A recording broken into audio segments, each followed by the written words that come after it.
อึ๊บเอาไปขอประตูขอไปนอนน้ำเด้ออันบ่าวจันทร์สิทางนี้ขอกระจก ทางใด ทางนี้แล้วขอไปนอนน้ำได้บ่สิ ขอไปนอนน้ำได้บ่ ฮะ ขอไปนอนน้ำได้บ่ โอ้ยข่อยบ่เป็นผู้ชาวเด้ไปโดนข่อยบ่ช่างว่าแท้ เพิ่นเนาะเอ้า บ่ได้โกนบ่ บ่โกนเสียงดังเลยจึงน้อย เอ้าพอดีแล้ว บ่โกนนี่ข่อยโกนได้ เอ้า โกนน้ำกัน เกิดเรื่องกัน อยากไปนอนน้ำเนาะ โดย ไปสั่นไปก็ไปเลยเฮ็ดได้สั่น ไปขึ้นรถตัวนั้นแล้ว ขึ้นรถคุณทางกันเนาะ จะได้จะมาจากไปนอนน้ำจุไม้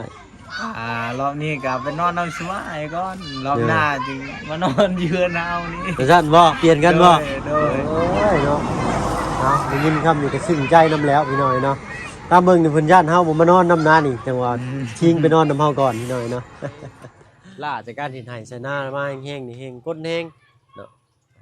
นอนปิ่นข้างหันข้างอะไรก็แล้วเนาะ โดย นอน3-4คนบ่ได้จะสินอนได้อยู่บ่เนาะ4เป็นเจ้าได้บาดเนี่ย โดย เอาเนาะหน่อยเนาะหลังจากที่ออกมาจากบ้านน้องลาน้อยไทยให้ไทยนาซอยน้องเพิ่นแล้วก็ ว่าลมฝนตกมืดครึ้มมาแล้วพี่น้อยเนาะหาบ่อนพักบ่อนเช่าก่อนสิไปก็แวะเวียนเข้ามาหาทางน้องชายอีกก่อนพี่น้อยเนาะ โอ้ยห้องฮู้ก็สิมีอยู่มีเช่าอยู่บ่เด้พี่น้อยเนาะบ่แม่นเต็มเบิดเลย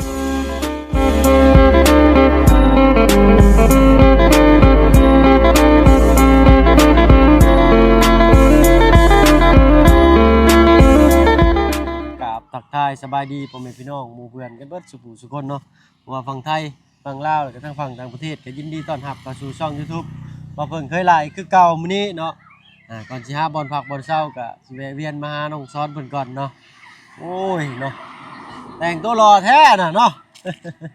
โอ้ยน้อยบ้านเพิ่นก็เล่นแซวอยู่พี่น้อยเนาะเอ้าแต่งตัวรอแท้น้องชาย ไปกับบ่าวบุญ แม่งมาบุญไปใช้ นอนข้าวอยู่ห้องพัก เอ้าติดไม้เบิ่งก่อนไปใช้ก็ ไปอยู่ห้องพัก ห้องพัก โดย ไปใช้ห้องพัก บ่ฮู้ โอ้โห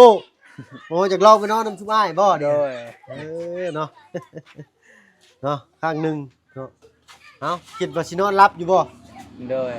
ให้ก้นแห้งได้ โดย ให้เสียงก้นแห้งได้ คนแองก็เอาผ้าปิดปาก เอ้าก็ตายเลยเนาะเว้าเดี๋ยวนั้นเฮ้ยแล้วกันไปพี่น้อง เอา เนาะ เชือกมัดปากไว้ มิติใหม่ก็แล้วกันเนาะถือว่าน้องซ้อนเพิ่นก็สิอยากไปนอนนํข้างหนึงเพิ่นว่าเนาะ โดย ในชีวิตหรืออะไรสิเป็นอะไรเป็นการที่ไปนอนกับชุมเฮาเนาะ โดย เอาเสื้อผ้าเตรียมพร้อมเรียบร้อยกางเกงนอกกางเกงใน โดย สินอนรับอยู่บ่เนาะไอ้คนดังเลย โดย ใช่เพื่อนห้องฮู้เพื่อนชาญปิดเรียบร้อยแล้วบ่ไปเบิ่งอยู่หั่น เรียบร้อยแล้วปูซ่านแล้ว ฮะ ปูซ่านแล้วมัน ผู้ศาสตร์ขึ้นแล้ว โดย หลอกแล้วไปเบิ่งด้วยแน่มึงคือเห็นเปิดประงางอย่างนี้ทั้งตู้พ่อได้เพิ่นสิบ่ถามหาบ่ กูจักสิถามหาหยัง โอ้ยบอกเพิ่นก่อนได้เนาะ บ่ดอกคัน บ่ได้ ไปโดน บ่ได้เนาะ ใครคัน ต้อง ไป บอก โดน ก่อน ใครเนี่ยโว้ย ต้องบอกเพิ่นก่อนได้เนาะมาหาลูกชายบ่เห็นนี่ห้วย บ่ได้ได้เนาะได้ห้องฮูเนาะเอ้ยเนาะเอาเสื้อผ้าเตรียมพร้อมเรียบร้อยเอาแม่เสื้อแขนยาวอ่ะ อย่าอะไรแบบนี้แหละ ยามมื้อเช้ามาย่านหนาว หนาวบ่ ว้ายหนาวเลยยามมื้อเช้าเนาะว่าเอาใส่เสื้อนี้ไปก็ได้เนาะ โดย เอาโอ้ยปิดประตูประต่างไว้เรียบร้อยโอ้ล็อกก่อนบ่มีเนาะ โดย ชื่อหูกระต่ายมาล็อกก็ได้ดอกอันนี้เนาะโอ้เริ่มมืดแล้วพี่น้อยเนาะอยากตั้งใจอยากไปนอนสมัยรีบ่เนี่ย โดย อันนี้นี่ ลิ เจ้าสิฮู้ซึ่งว่าอันเพื่อจักมีจริง โดย เพื่อจักคือเสียงก้นได้เด้อเนาะเนาะอ้ายก้นแห้งเด้อเนาะแต่ว่ามือได้ล่าจากการเห็นไห้ใส่หน้ามาแห้งนี่แห้งก้นแห้งเนาะนอนปิ่นข้างหันข้างอะไรก็แล้วเนาะ โดย นอน3-4คนบ่ได้จะสินอนได้อยู่บ่เนาะ4เป็นเจ้าได้บาดเนี่ย โดย เอาเนาะกินข้าวกินน้ำเลยบ่ กินแล้ว กินยัง ยังบ่ได้กินอยู่ยังบ่ได้ตัก ยังบ่ทันกินน้ำ ข้าว เป็น ไป ตัวอันนี้เนาะเอา กิน ถ้ากินพร้อมกันพุ่นแหละเนาะทางลุงเพิ่นยังไปถ่ายเบาอยู่พี่น้อยเนาะบ้านน้องช้อนบ่มีห้องน้ำ หวายตักเห็ดนี่กิน เฮ้ เห็ ย ด ไปแล้วจะกินก็ได้อ้ายบ่กินได้ ฮะ เนาะถ้ากินพร้อมกันพุ่นก็ได้เนาะ โดย เอาไว้ทางตุพ่อจะกินซะยังนี่แกงเฮ็ด เห็ด เฮ็ดที่ตู้พอไปหามาแค่นั้นบ่ โดย เนาะเอาและสิพาไปผักไปเช้าจักเพิ่นสิพาไปผักไปเช้าอยู่ไสพี่น้อยเนาะเพื่อนผักใกล้ๆนี่ก็เต็มเลยพี่น้อยเนาะโอ้ยแล้วกันบาดตื่นเต้นอยู่บ่สิได้ไปนอนนี่ ตื่นเต้น เจ้าต้องตื่นเต้นก็ได้ดอก โดย เจออ้ายนอนก้นกันไปนี่เขายันอยู่คิงนิ่งนี่ฮะ นี่ใครจะเอานี่มาฝาก บ่ได้เด้อบ่ได้เนาะ ตายหมู่เนาะเบายอกซื่อ เอ้ย ๆเบาหัวม่วนซื่อ ทางตู้พ่อเพิ่นก็บ่เห็นพี่น้อยเนาะต้องบอกเพิ่นได้น้องชายเนาะบอกเพิ่นจักเล็กจักน้อยก่อนว่าไปนอนนำอ้ายก่อนเด้อสิจักคืนจังไดเนาะอยากเปลี่ยนประสบการณ์ใหม่เนาะแล้วกัน เนาะเอารอถ่าทางลุงเพิ่นไปถ่ายเบ้าก่อนพุ่นแหละไปทางสวนเจ้าพุ่นแหละเนาะแถวนี้ก็ป่าก็มีแต่บ้านคนพี่น้อยเนาะ ๆโดย ถ่ายเบ้าซื่อๆดอกเนาะทางนั้นไปตู้เพิ่นเสียหญ้าแป้นคักอีหลีพี่น้อยเนาะจักโมงน้องชายโทรศัพท์จะเบิ่งอยู่อะ 6 โมง 6โมงเป็นอะไรเฟซน่ะ กายสาวฮะ Facebook เป็นอะไรได้เด้อบ่ ได้ลิ้นอยู่แต่เขามาเล่นน้ำแต่ เนาะ เขา เขาเข้ามาเล่นน้ำแล้วกันพี่น้อยเนาะเอาเนาะรุ่นกันว่า นี่ น้องช้อนสิเป็นอะไร มัดเขาลบ ใช่เนาะ รูปคอยนะรูปคอยลงหันบ่มีเลย อันนี้เขาลงบ่เนี่ย เขาลงนี่แต่เขาลบคืนเขาโตมันเอาลงนั่นเขาลบทิมแล้ว สั่งเป็นแท้เลยเนาะเฟซหมู่ก็จักลิ้นนํสมัครเฟซเจ้าของบ่เป็นบ่ ให้บ่เพิ่งเว้าเด้อเถาะพี่น้อยเนาะบ่เพิ่งผู้หนึงเด้อมีเฟซนี่ให้ลิ้นเฟซคนอื่นนี่ต้องบ่เล่นแท้ๆเลยเนาะต้องเป็นเฟซของเจ้าของถ้าว่าเขาของเจ้าของบ่ได้คือสมัครใหม่เนาะสิเอาเฟซไผมาให้ก็บ่เอาเล่นเด็ดขาดพี่น้อยเนาะ เนาะเอาเสื้อผงเสื้อผ้ายังเตรียมพงเตรียมพร้อมแล้ว โดย ตัวเดียวนี่เนาะนอนคืนเดียวนี่เนาะ โดย เอาเนาะพี่น้อยรุ่นน้ำกันเนาะ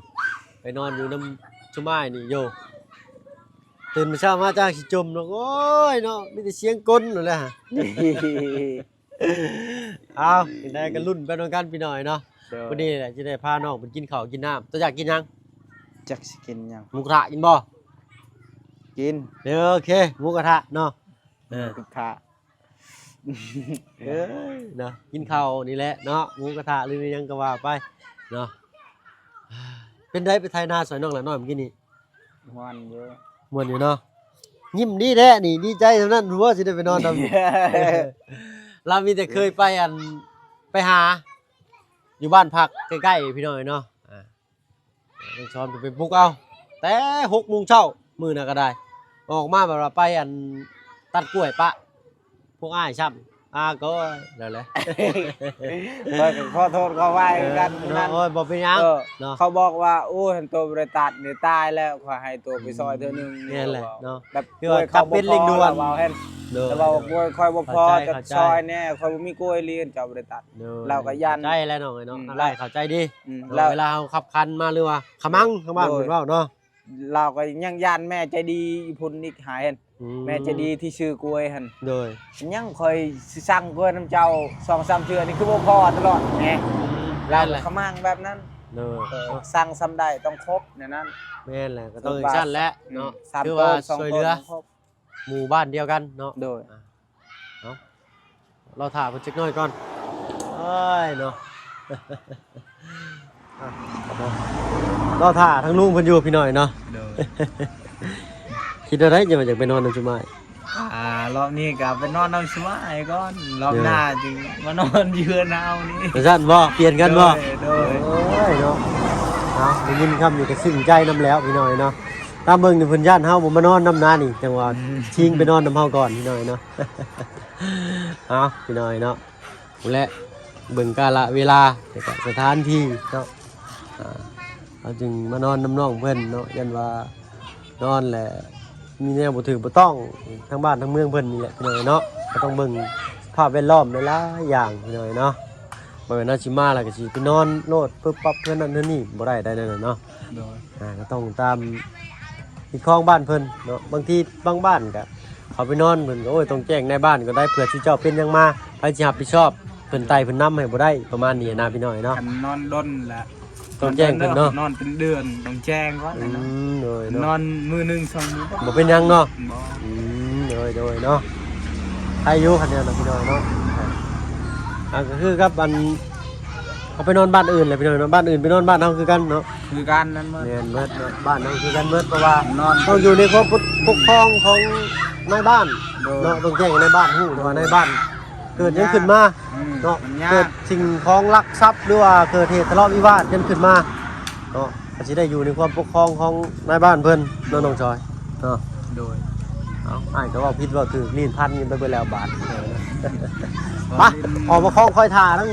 พี่แหละริมถนนแบบเย็นๆพี่หน่อยเนาะบรรยากาศยามแรงทั้งบ้านน้องช้อนก็โอ้ยคักหลายพี่หน่อยเนาะโอ้ไปแล้วทางบ่อเชียงเพิ่น บ่อเชียงน้อยเพิ่นเนาะเพิ่นน่าจะขึ้นมาพี่หน่อยเนาะบนผักบนเช้าแล้วบาทนี่เนาะโอ้ยเป็นไงอากาศดีบ่น้องชายมื้อนี้ ดี เนาะหิวระบบเขาหิวข้าวระบบ คิวอยู่ หิวอยู่เนาะอดใจรอคอยถ่าจักหน่อยหนึงพี่หน่อยเนาะ โดย ท้องฟ้าก็มืดมาเลยมื้อแรกนี่ฝนตกผักแล้วน้องชายเนาะสิบ่ให้หยังมานอนเฮือนบ่ นอนเป็นอย่าง เราสิหัวเนาะโอ้ไปนอนอยู่บ้านนายก็ยังไปนอนมาเลยเนาะน้องเนาะ โดย ซ้ำนี่หนึงใกล้ๆหนึงโอ้ยเนาะเอาคอยถ่ามันจักหน่อยไปบ่เชียงเพิ่นจอดหันบ่จักพี่หน่อยเนาะจอดอยู่หั่นเนาะพากันเข้าห้องน้ำข้างใน เนาะแล้วกันเอาเตรียมข้าวเตรียมของให้พร้อมเด้อน้องเด้อเตรียมความพร้อมเรียบร้อยบ่ต้องชาย เรียบร้อย โทรศัพท์ใช้ชงใช้ชาร์จ โดย นอนไม้นี่ลิ้นโทรศัพท์ดึกบ่ได้ได้ โดย อ้ายนอน3-4 ทุ่มเนี่ยนอนบ่ได้ โดย เนาะ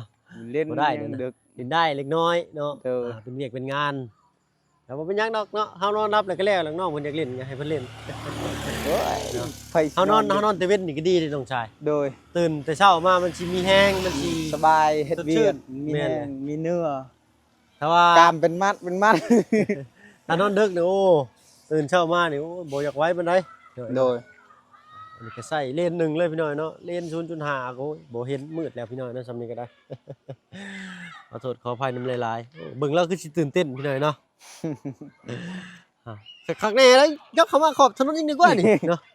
พูดรถมาแล้วบักไว้อีก10 โลซ้ำย่านได้ข่อยปุ๊บก่อนข่อย หัวปลาดุก หัวปลาดุกบ่นี่พี่ เอ น้อย อนี่หัวปลานิ้นนี่ หัวปลานินเนาะตัวนี้เนาะ เออหั ใช้ วปลา เบิ่ นิ้ ง น อยู่หัวปลานินเป็นอะไรพี่น้อง เอาคือเลยกับหัวปลานิ้นน่ะเห็นบ่ โอ้หัวปลานินเป็นความเล่าลีแล้วมาแล้วโบกรถอันนี้โป้งขึ้นมาจิ เยอะเยอะเยอะ นั่นแหละโบกกันอีกโบกอีกอึ๊บ เอา ไปขอประตูเดี๋ยวขอไปนอนน้ำเด้อกันบ่าวจันทร์สิทั้งนี้ขอกระจก ทางใด ทั้งนี้แล้ว ขอไปนอนน้ำได้บ่สิ ขอไปนอนน้ำได้บ่ ฮะ ขอไปนอนน้ำได้บ่ โอ้ยข่อยบ่เป็นผู้ชาวเด้ไปนอนข่อยบ่ช่างว่าแท้ เพิ่นจะเปิดประสบการณ์ใหม่เพิ่นสิมีข้อแลกเปลี่ยนได้เพิ่นว่าเฮาต้องชิงไปนอนน้ำชุนเจ้าก่อนมาแล้วชุนเจ้าถึงได้มานอนเฮือนเฮาบัดมันแล้วเราอ่ะ โอ้ ซึ่งไปหลายเติบข่อยก็ได้ คักแล้วสบายดีเนาะ เอ้า บ่ได้โกนบ่ บ่โกนเสียงดังเลยจึงน้อย เอาวันนี้แล้ว บ่โกนนี่ข่อยโกนได้ เอา โกนน้ำกันหมด เกิดเรื่องกัน อย่าไปนอนน้ำเนาะ โดย ไปเสร็จไปก็ไปเลยเฮ็ดได้สั่น ไปขึ้นรถตัวนั้นแล้ว ขึ้นรถคุณทางกันเนาะ ไป ให้อ้ายขึ้นก่อนก็ได้ โดย เนาะเบิ่งเด้อ รถได้ ปึ๊บปั๊บมืดเลยพี่น้อยเนาะเอ้ามื้อนี้มีน้องชายน้องอ้อนได้เชียงมาน่ะอ้อนเหมือนโอ้เตะฟืนเนาะไปเฮาบาดนี่ เมื่อก็แก้คือกันอยากได้ เมื่อแก่ๆมากแก่ๆเนาะ เดี๋ยวค่อยสิเก็บให้ดอกขึ้น ไป ร นอ ถ นน้ำหนึ่งนี่เนาะ ฟืนนี่บ่ เออ เอ้า แล้ว ไหนบ่บุญ นอนฟังเสียงคนนี่บอกก็ลาแล้วแมลงนี่ สบายดีเจ้าเนาะโอ้ยพี่น้อยเนาะ จะไปจะฟังไปแล้วที่ จะไผสิฟังไผแล้วข่อยบอกอยู่ว่าอันเจ้าเคยอันเบิ่งแข่งอยู่บ่คือหางยาวว่าเสียงดังตาจังซั่นได้ป่ะ น้องชาย โดย เอ้ยเนาะเอ้ามันอาจสิจักสิเป็นฟันดีหรือฟันร้ายของน้องชายก็จังบ่ฮู้พี่น้อยเนาะมื้ออื่นพอดีแหละมีเรื่องมาบอกเล่าให้ป้าลุงเพิ่นฟัง FC เพิ่นฟังเนาะว่าการนอนของเฮามันเป็นจังได โดย เนาะเอ้ยเนาะเอาก็เป็นนั่นเปิดประสบการณ์ใหม่ก็แล้วกันพี่น้อยเนาะน้องเพิ่นอยากไปนอนนำเฮาก็ดีใจเนาะอ่าคิดคักแน่แล้วบ่น้อง คิดคักแล้ว ก็คิดเบิ่งดีๆได้ ผมยังไปบ่ฮอดชัยนี่ ไปไกลอีกกลับคืนบ่ได้เด้น้องชาย โดย เด้อเนาะ เอาพี่น้อยเนาะฟ้าฝนก็ตกลงมาแล้วลงเม็ดเบิดมือมื้อนี้ก็ได้เนาะ ตกแล้วอยู่นี่ เหนื่อยฝนตกเลยน้องชาย อยู่เฮาบ่ได้ตกนะเนาะตกแต่ครั้งหนึงนี่คือว่า ฝนตกบ่ทั่วฟ้าเห็นก็เพิ่นว่าอีหลีพี่น้อยเนาะก็สิโยดลงมาเลยทางนั้นก็ได้เมฆคือสิโยดลงมานี่มื้อแรงนี่โอ้ยรับ โอ้ สนิท นี่นักพอแห้ง เจ้าถือโคมมานำอยู่บ่ บ่ได้ถือ บ่อนอ้ายไปนอนนี่มันเป็นป่ายางเด้เป็นยังกบได้กลางคืนได้ พอดีรถยันปลาชา ท่านประชาย่านอยู่บ่เจ้ากับผีก็ได้ ย่านยังพี บ่ย่านผีเนาะ จับกบมันโดน บ่เล่าอยู่ว่าชั้นนั้นบ่ได้เนาะ ตายเลย โอ้ย่านได้ข่อยบาทนี่ข่อยว่าเราสิย่านข่อยย่านเราซ้ำบาทพี่น้อยเนาะ เอ้าเว้านัวหัวม่วนเด้อพี่น้อยเนาะมืดแน่ เป่ามอนซื่อๆเด้อไผสิบ่ย่านผีบ่ เนาะ อ้าวแต่ห้องพักนี่เต็มแล้ว ห้องนี่เต็ม เต็ม เออ เนาะ นอนไกลได้มื้อนี้ นอนใกล้แน่มื้อนี้เนาะนั่นแหละจะว่าให้น้องคิดดีๆได้ให้เองคืนบ่ได้มาส่งได้เนาะอยากนอน เนาะและยังว่าอยู่เพิ่นโอ้ยมื้อฮอดบ้านโคกเพิ่นคือสิบ่ย่านดอกเนาะถือว่าได้เปลี่ยนประสบการณ์ใหม่เราก็ได้เนาะเราอยากมื้อนอนนำชุมทีมงานเนาะเพื่อว่าแลกเปลี่ยนว่าบัดเฮือนน้องแล้วให้ย้ายมานอนอยู่เฮือนน้องนำพุ่นแล้วเราเฮ็ดพี่น้อยเนาะ เอาตื่นเต้นอยู่บ่ตามเบิ่งคือสิตื่นเต้นซำนะเนี่ย ตื่นเต้น เราก็ยืนตัวบิดอยู่ได้เราก็ได้อยู่เฮือนเอ้ยวนซ้ายวนขวาอยู่เนาะหิวข้าวเลยบ่ อยู่อยู่ หิวอยู่เนาะเอ้ยเนาะและ เพิ่นเราแล้วนี่มานอนน้ำอีกแล้ว เด้อ ยัดคา ห้องจำแล้วบัด เข้าห้องหลายๆเด้ อืมเนาะ เนาะ นอนบ่ เป็นหยังอุ้มมากลางนอน สิผ้าห่มแล้วก็แล้วค่อยผ้าห่มบ่มี โอ้บ่มีบ่ เห็นผ้าห่มค่อยอันหนึงนั่นเน่าแล้ว จะเน่าเลยโอ้เจะบ่ซัก ซักแล้วแต่ซักก็คือเก่าหั่นแหละผ้าห่มมัน เนาะมื้อหน้าอ้ายสิพาเฮ็ดลาวตากผ้าข้างนอกบ่ได้ตากผ้าบ่ตากแพรเด้อ